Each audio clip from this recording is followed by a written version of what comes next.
اولیاء اللہ کے بارے میں کہتے ہیں کہ یہ راز آشنا ہیں۔ راز آشنا ہونے سے کیا مراد ہے؟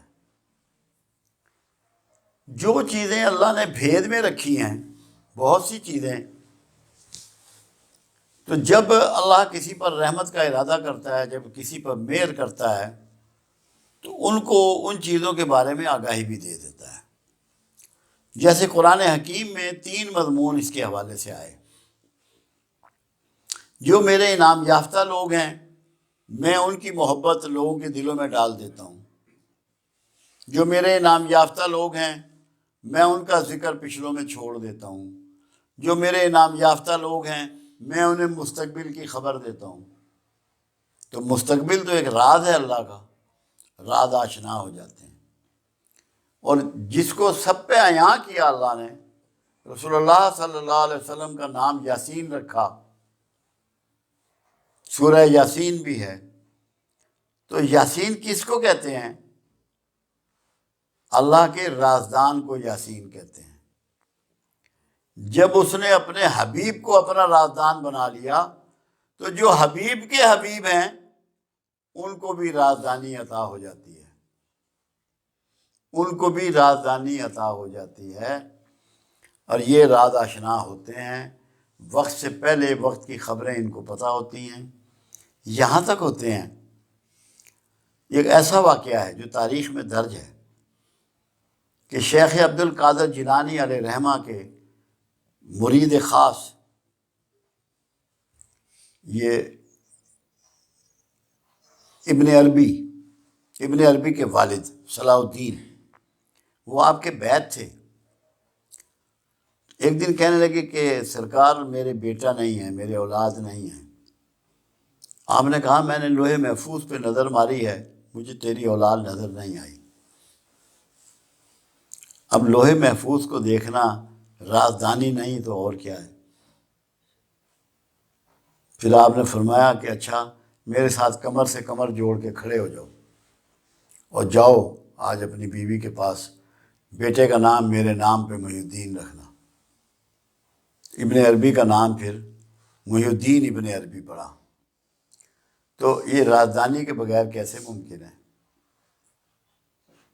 جتنے بادشاہ رہے ہیں بر صغیر میں، سب کے ساتھ کوئی نہ کوئی ولی اللہ جڑا ہوا تھا، اور وہ ان کی کامیابیوں کے لیے انہیں راستے بتاتے تھے، انہیں طریقے بتاتے تھے، انہیں حکمت اور دانائی سکھاتے تھے۔ وہ سب اللہ کے رازدان تھے، کیونکہ اللہ کسی کو چاہے تو خود رازدان بناتا ہے، اپنے طور پہ کوئی اللہ کا رازدان نہیں بن سکتا۔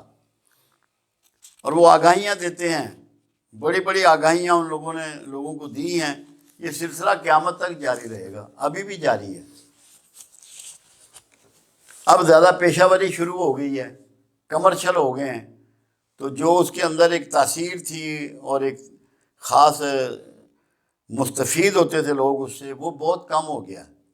اب یہ بد نصیبی ہے ہماری کہ ہم قیامت کے قریب کے زیادہ قریب ہیں، قیامت قریب آنے والی ہے، اور لوگوں میں وہ اخلاص اور وہ محنت اور وہ جد و جہد نہیں رہی، اس لیے اب آپ کو اس لیول کے لوگ نظر نہیں آتے ہیں۔ مگر ابھی بھی یہ زمانہ کبھی اللہ والوں سے خالی نہ تھا، نہ ہے، نہ ہوگا، رہیں گے۔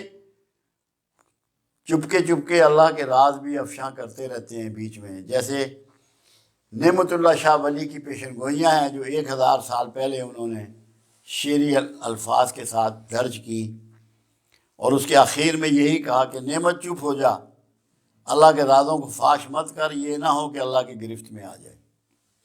یہ لفظ انہوں نے آخر میں کہے، مگر جذبات میں یا چاہتے ہوئے یا مرضی سے اللہ کے بہت سے راز انہوں نے کھولے۔ جتنا زمانہ ابھی تک گزر چکا ہے، 100% ان کی پیشن گوئیاں درست ثابت ہوئی ہیں، اور آگے بھی نظر آ رہا ہے کہ جو ریمیننگ ہیں وہ بھی ثابت ہوں گی۔ تو یہ اللہ کے راز، اللہ اپنا رازدان بنا لیتا ہے جس کو چاہتا ہے، کیونکہ قرآن میں اللہ نے یہ بھی کہا جس کو چاہتا ہوں گھسیٹ کے اپنے لیے خاص کر لیتا ہوں۔